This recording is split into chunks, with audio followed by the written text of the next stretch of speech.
Are you running a health related office, practice, or clinic? And you're struggling with social media? What do I post? When do I post? What type of content? How do I stay compliant? In this video, we're going to talk about all the best practices when it comes to social media content for health pros. Coming up.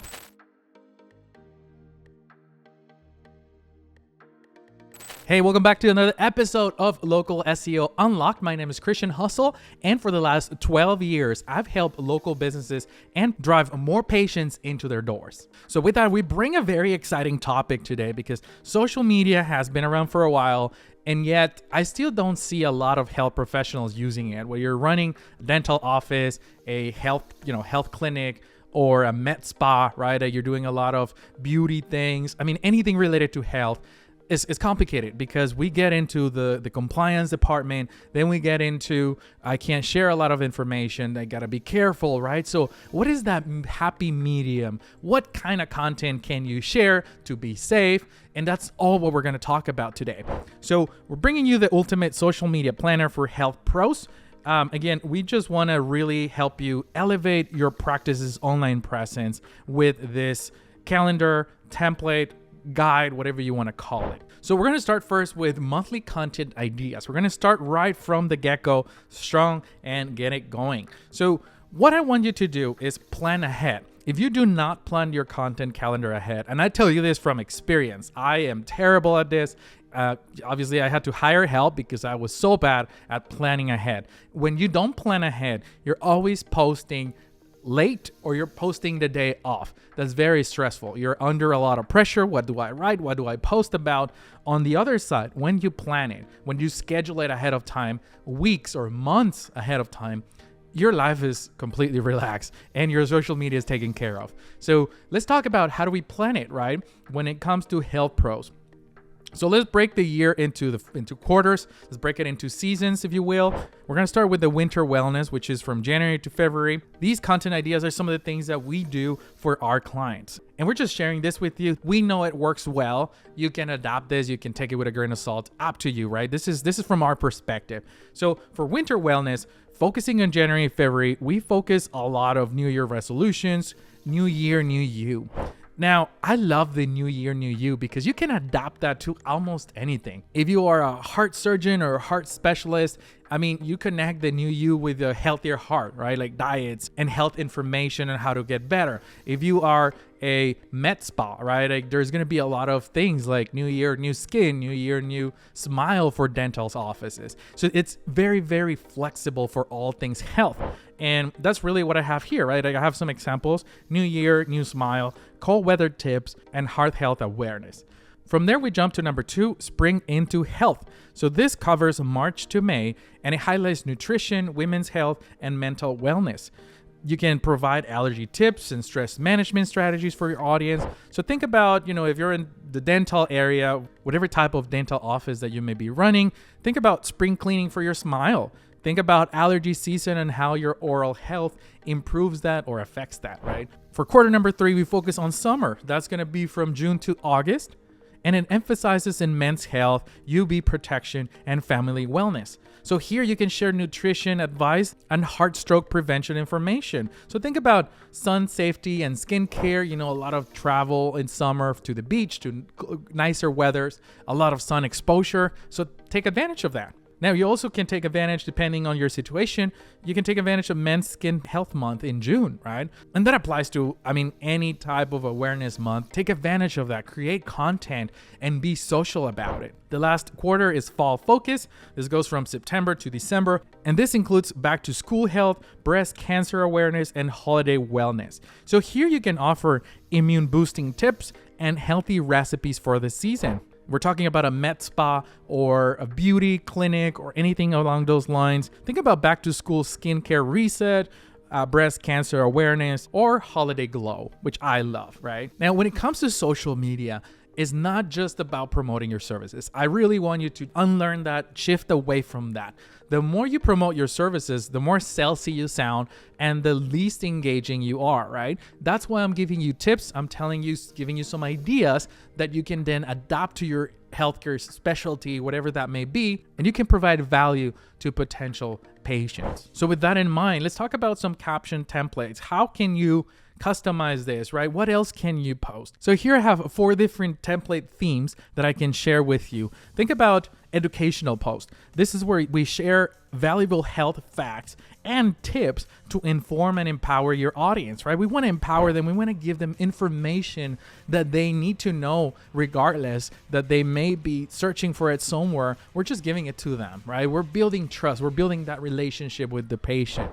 Awareness days, I think, is crucial to have in your social strategy to highlight important health observances with informative content, right? I provide actionable tips related to that awareness month, as I was talking about earlier, men's health in June, breast cancer awareness.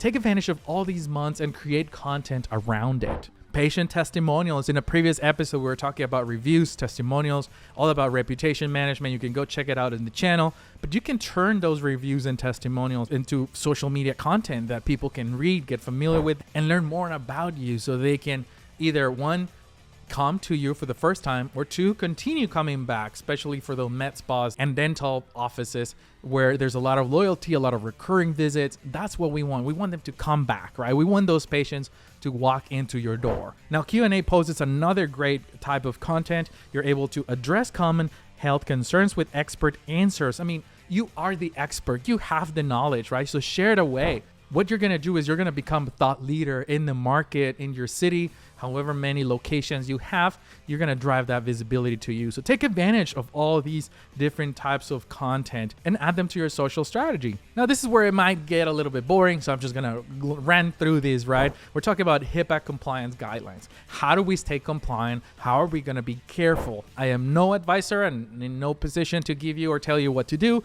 These are just some basic guidelines on what we follow, what we try to stick with to make sure that all the content is compliant, and so sharing that information with you. So this is just for educational purposes, but keep patient privacy, right? So never share identifiable information without explicit written consent. To always protect yourself. That includes consent forms. So if you ever want to share patients' testimonials or photos, make sure that you're getting that consent in writing. I think you can generalize your content, right? So you can share broad educational health information, but avoid discussing specific patient cases or unique medical situations. So it's not like me telling you, sharing our experiences with our own clients, even though we don't tell you the company name. I can tell you the success, I can tell you the story, because it's a different ballpark, right? In your case, you're probably a little bit more limited. You don't want to do that. So stay broad, right? Like, generalize your content is a great strategy and a great approach. And very important is comment monitoring. Comments can get wild very often on content, depending on the type of content, but across the board, doesn't matter what you post. There's spammers, there's bots, but there's also malicious people out there. So carefully review and respond to comments, redirect sensitive inquiries to private channels, or even delete comments if it gets to that point, right? But obviously, you're only going to be able to do that if you caught it on time, if you're able to see it on time, if you're monitoring your socials. So let's talk about more actionable items. How do we keep the weekly engagement going? What can I do on a weekly basis, whether you're running your own practice or you're a practice manager, office manager, or marketing director? What else can I do, right? How can I bring my strategy into an actionable plan? So here's the weekly engagement checklist that I wanted to share with you. Things that you can do on a weekly basis is timely responses, right? So respond to all comments and messages within 24 hours. It really shows attentiveness and respect for patient inquiries. Just being honest, like, when you send a message and you do not get a response from a company in 2, 3, 4 days, you first, as a possible prospect, patient, customer, you forget about that, right? You forget about the company. You probably already went to the competitor, you went to another solution provider. And we don't want that, right? We don't want you, especially if you're running things like dental practices, med spas.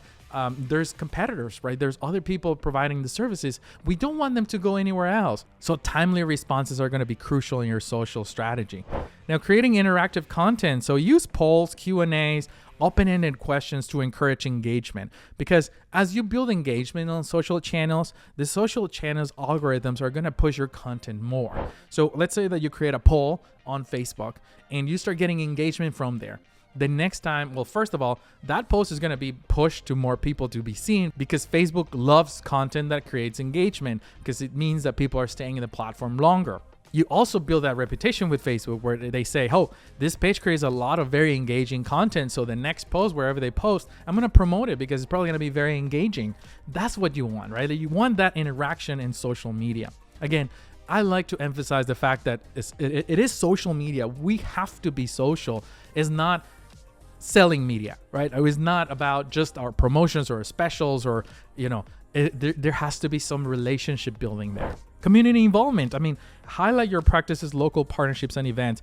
I know a lot of you guys are very involved in the community. You're running events, you're hosting or you're sponsoring events. Share that on social media. Share the event, share pictures, and then share after pictures. Share behind the scenes, what you did, how you helped. This is great content as well. The last one on our checklist is staff spotlight. So regularly featuring team members to humanize your practice is going to really build and show the passion that you guys have at your practice. Because I know everybody in your team is probably very passionate. They love what they do. So share that on social, right? Build that trust, build that loyalty that way. Continuing with our content mix strategies, so continuing more ideas into how do we keep it engaging and a healthy mix of content. So think about educational content. Again, we talked about tips, disease prevention strategies, medical advancements, news, things of that nature. You can then every once in a while definitely share your promotional post, whatever specials you have going on, whatever new services or new advancements in the services that you do. You're more than welcome because you earned their trust, right? You share so many different variety of posts. Every once in a while, definitely share your promotional content. The whole video that I keep talking about is don't just post promotional stuff, right? We don't want to sound too salesy. It just has to be a very healthy balance and keep it interactive. Again, we talked about engagement earlier, so I think you got that. So once you have all the content, you build your strategy, you figure out what content you started scheduling, you're monitoring your comments. What next? The last thing is measuring social media success. And how do you do that?